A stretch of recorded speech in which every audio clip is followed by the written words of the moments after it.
मैं समझता हूं कि अभी तक के जो आउटसोर्सिंग के लोग जो तरह तरह की बातें चल रही थी और काफी दिनों से इस बात की प्रतीक्षा थी, उसमें उन लोगों को विशेष रूप से सुविधा मिलेगी।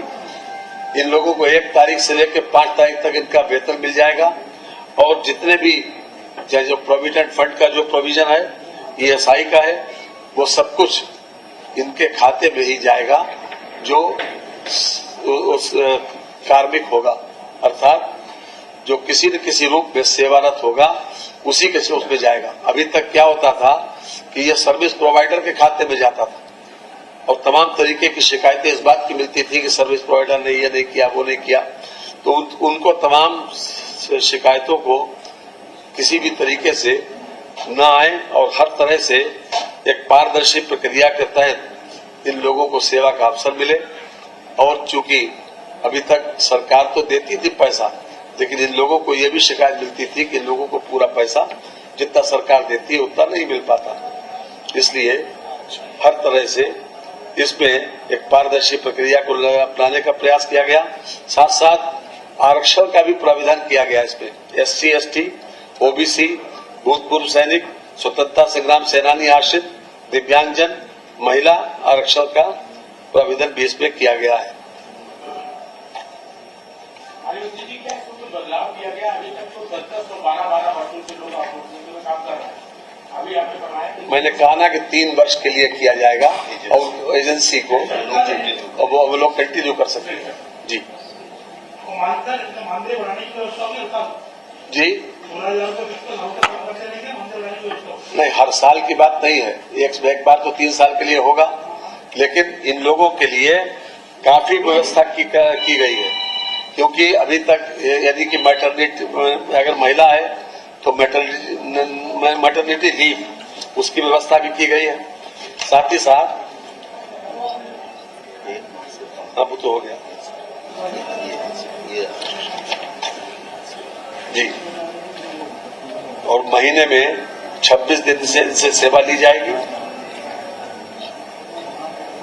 और इनकी अगर मृत्यु हो जाती है तो इनको 15,000 रुपए इनकी मृत्यु पर ऊपर देने के बाद अंतिम संस्कार के लिए दिए जाएंगे।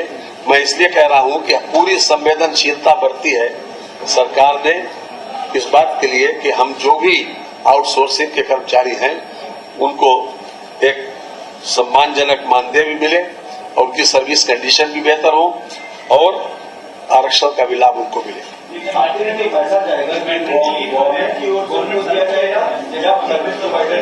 एक बोले जी 180 दिन। भर्ती प्रक्रिया का प्रारूप देखिए, जिस प्रकार से एजेंसीज को हम तय करते हैं, निगमों के माध्यम से एजेंसीज को तय करते हैं, जिन लोगों को जिन विभागों को आवश्यकता होती है वो सर्विस प्रोवाइडर के माध्यम से लेते हैं और विभाग की सहमति जरूरी है। जी हाँ, सर्विस प्रोवाइडर को वो टेंडर पे आएगा ना, जेम पे जो है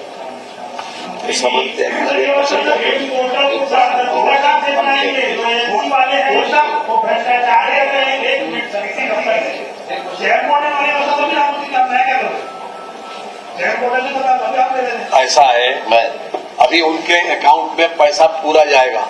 अभी तक ESI का EPF का पैसा सर्विस प्रोवाइडर के पास जाता था, जिसपे शिकायत ये थी कि वो जमा नहीं करते और जितनी कंडीशंस जितनी दी हैं, जो संवेदनशीलता के बाद आरक्षण की व्यवस्था नहीं है ठीक उसमें पहले अब आरक्षण की व्यवस्था करने जा रहे हैं। जिस प्रकार से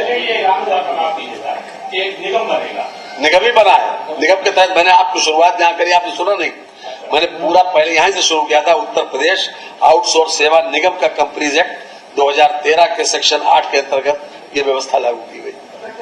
अब दूसरा देख लीजिए,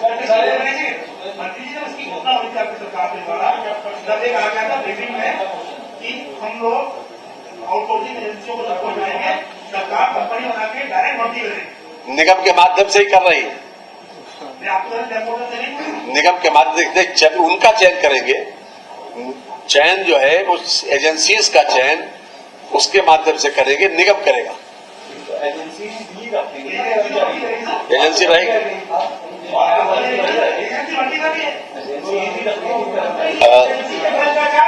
नहीं,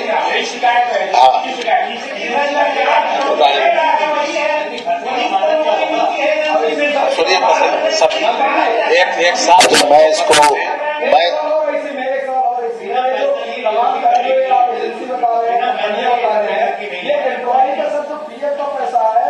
दोनों साइड एम्प्लॉय से ही काटती है। इस पर भी कोई आपकी चेकिंग बैलेंस है? तो नहीं एम्प्लॉइज के अकाउंट में जाएगा पैसा पूरा, आपने वो अपना स्वयं जमा करेंगे। आपने जो प्रश्न पूछे हैं माननीय मंत्री जी ने जैसा बताया है, सर्वप्रथम ये जो निगम है ये नियमन निगम के रूप में काम करे। अभी ऐसी कोई अम्ब्रेला व्यवस्था नहीं है जो एजेंसियों को रेगुलेट करे। तो सबसे पहली चीज तो ये है कि एक इनका नियमन होगा। नंबर 2, जेम के माध्यम से जरूर, क्योंकि कोई चयन की प्रक्रिया तो रखनी पड़ेगी और वो जो सरकारी व्यवस्था है वो जेम पर आधारित है, तो वो हम जेम पर ही आउटसोर्सिंग एजेंसी का चयन करेंगे। लेकिन आउटसोर्सिंग एजेंसी का चयन जो अब तक विभाग करते थे अब निगम करेगा।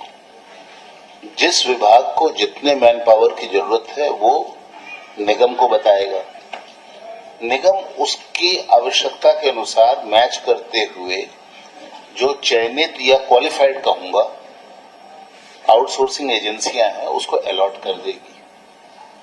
अब रही बात कि कैसे लिया जाएगा लोगों को, जो कार्मिक हैं, जो आपका बिंदु है, तो उसमें एक पारदर्शी लिखित परीक्षा की भी व्यवस्था है, ठीक है, और साक्षात्कार की है।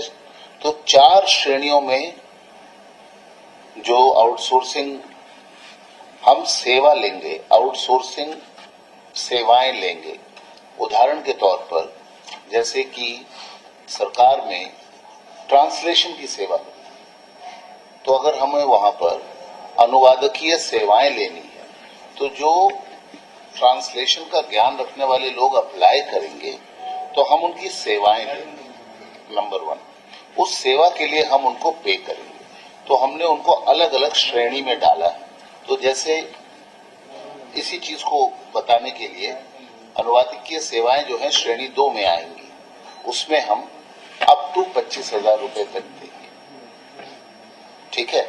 वो हम तय करेंगे निगम और विभाग के हम कितना देंगे, पर अप टू 25,000 रुपए तक हम देंगे। तो इस प्रकार से वो जो कितना उन सेवाओं के लिए पे करना है वो कर रहे हैं। तो जैसा माननीय मंत्री जी ने आपको सूचित किया कि नियमित पदों के सापेक्ष नहीं होगा, ये सेवाओं के लिए होगा।